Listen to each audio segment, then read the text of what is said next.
And the crowd starts to get into it. They've been loud all night.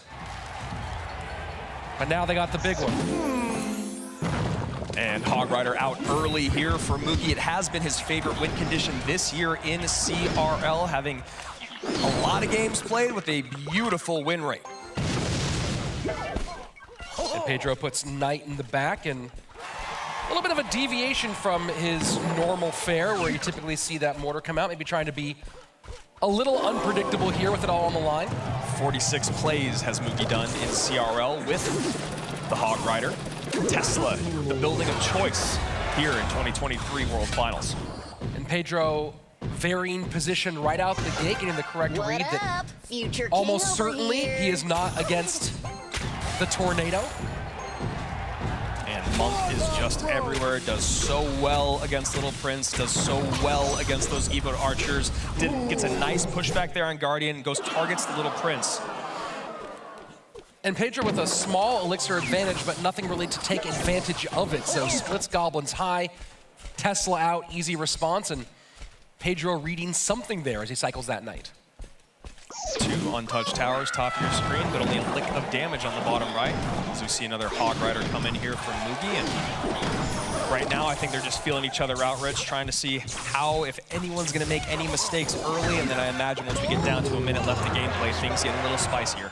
Oh, certainly they will. And interesting you talk about that feeling out process, Andrew, the not playing an Earthquake early on that bomb tower, instead just maintaining this even game. Yeah, same thing there. You're talking about with getting that miner cycled in the back. Pedro knowing that's his best response. Oh, Look wow. at that. Goes for the King Tower activation. Learns that from Air Surfer. We saw Air do it earlier on today, and we saw how much that helped that game.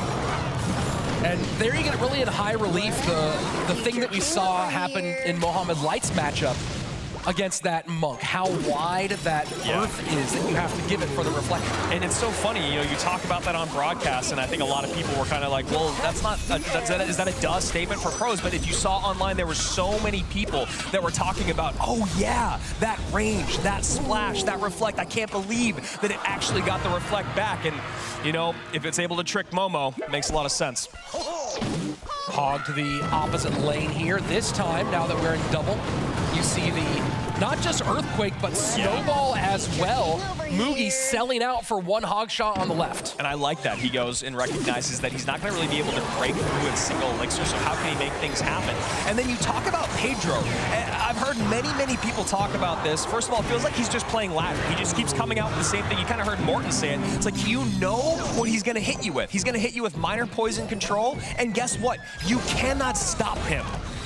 Mugi going for some creativity here, Hog way in the back. Earthquake does not get on the bomb tower. Little Prince trying to stop the Hog. One shot will get it anyway, though. And look at the miner on the opposite side. Blow for blow. These two are trading as we enter sudden death. And it's so impressive because you look at Pedro being able to keep up and have the damage lead with just basically that miner plus poison chip. These Hog Riders have connected a few times, and you see right there, he just goes, all right, poison on top of one archer, no problem. Mugi continues to sell out. Perfect timing, though, on the defense. Pedro opening up the lead a little bit, 80 seconds left, 13:58 to 16:33. Pressure stays on. That Ice Spirit is not available to reset that miner at all, so has to rely on the Evo archers as Mugi sets up his next Monk to the left. This is just so crazy. You know what he's gonna play. You know what he's coming out with, and you just cannot seem to break through. You know, you think you maybe just go straight up counter for minor poison, but look at this, perfect defense after perfect defense. Mugi trying to beat the cycle. And the late bomb tower stops at 889 to 1066. We are very tight. Guardian plus Little Prince at the bridge. Miner now to the back. That's it, Rich. That's tower down. That's tower down. Little Prince ticking away and staying up, and that's it. Pedro is one win away from being world champion.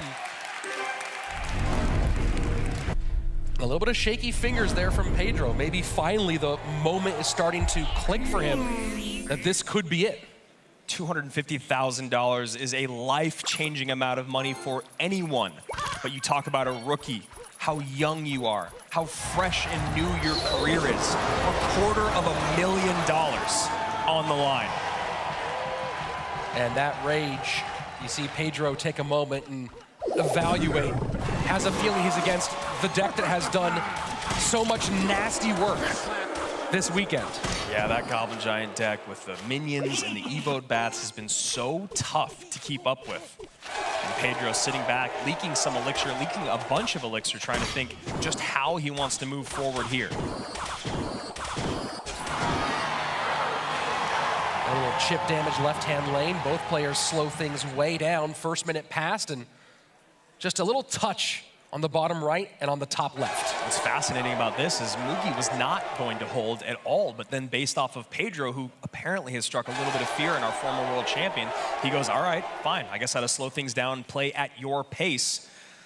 And just several seconds away from getting into that double elixir and figuring things out moving forward.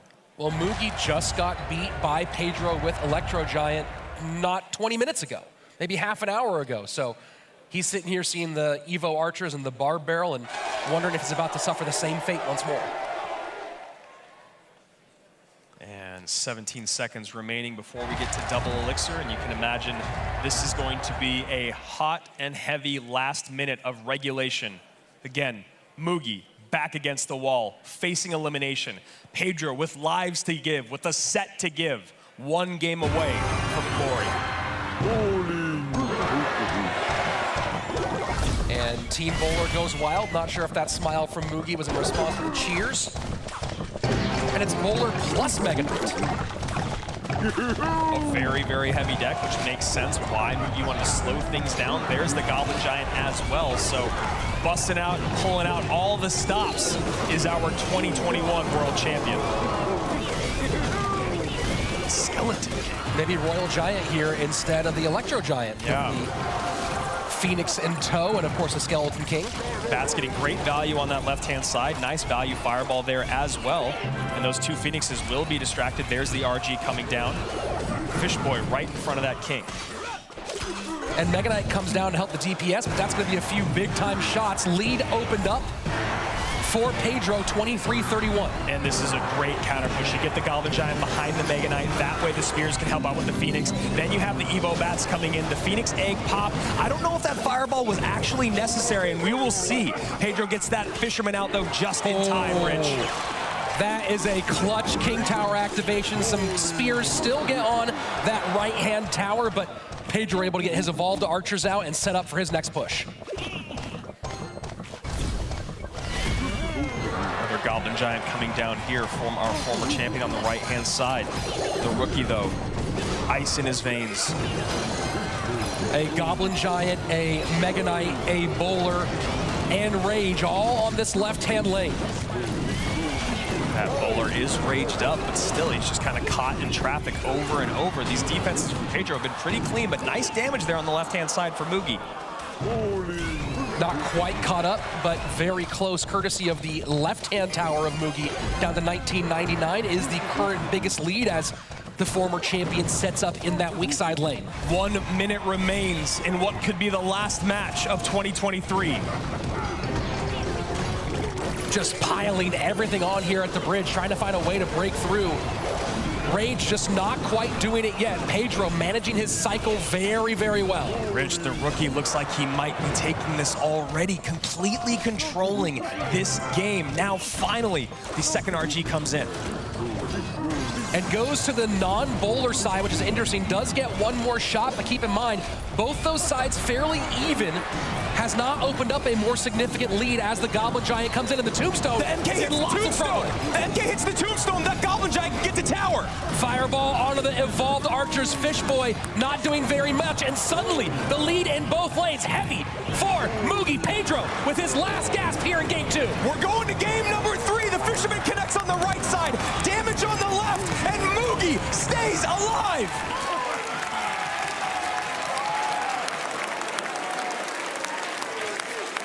And you saw Pedro start thinking about some of the popular stuff out there.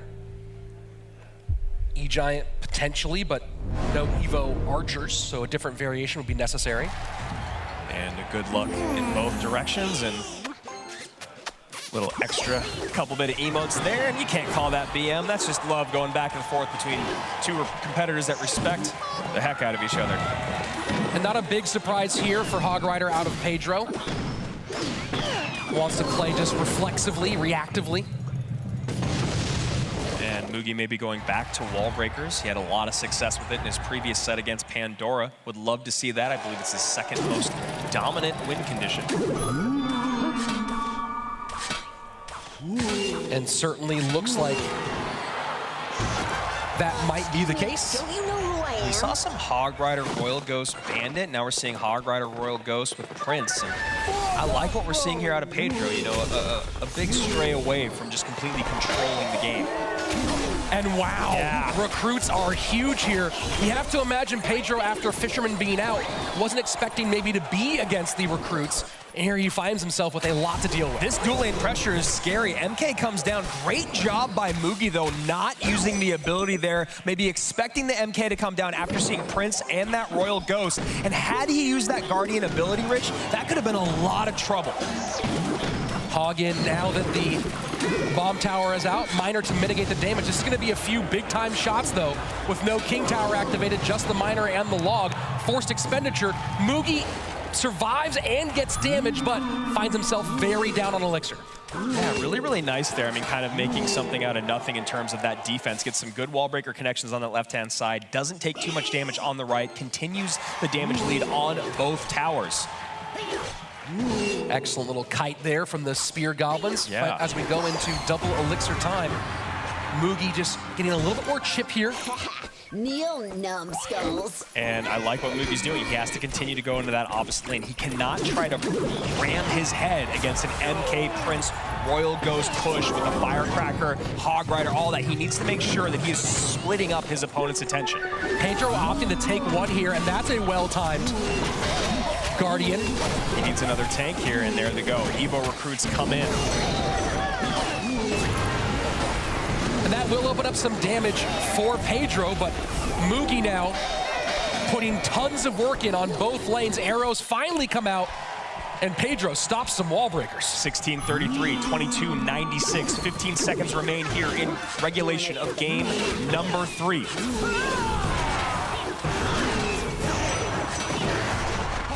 Prince finally not facing goblins or recruits for a half second. Log for some knockback. Can it get to? No, the defensive wall breakers stop the Prince from getting to the bomb tower. Bats trying to clear. Hog should get one. And that was a great job of Mugi mitigating that damage from the Prince, having to pick his priorities there. Does take care of the Prince, and like you said, takes one shot, but he's using his health as a resource. 12:28 now to 18:50. Continuing to get poison value is Mugi just over and over again. And Pedro doesn't have many options to not give it to him. And I like this opposite lane. Arrows should come out on top of these wall breakers. And now Mugi setting up for defense once again. High Evo recruits, regular recruits. And Pedro must be happy to have all those in one lane for once. Of course, the evolved ones will be coming very soon. Now Miner plus Spears left-hand lane for Mugi. Bats trying to hold, but that's a ton of damage. Miner on the tower, Spears do a ton, and Mugi has opened this thing wide open. Royal Ghost does connect, but a great job there with the wall breakers, Rich, to stop that Evo Firecracker. She seemed like the most dangerous part of that push. Mugi did a sellout push on the left-hand side, gets great damage out of it, and perfect defense, and now should be back to Evo recruits. There we go. Pedro's having so much difficulty with the miners because the best ways to catch them are tools he really needs for offensive pressure. And there you go. Miners in, Wallbreaker in, Prince finally able to stop a miner, but then recruits come right behind him. 4:05 to 9:47, but Miner chip is all that Mugi's been getting here late. And you know that's just a couple hog hits, an MK leap. He's got to play perfect now, just needs to poison it out. Poison in. And that's it, Andrew. We are going to a bracket reset, best of 3 for the World Championship. And this is where things get really crazy, Rich, because you talk about the pressure. Mugi has been here before. He's been world champion.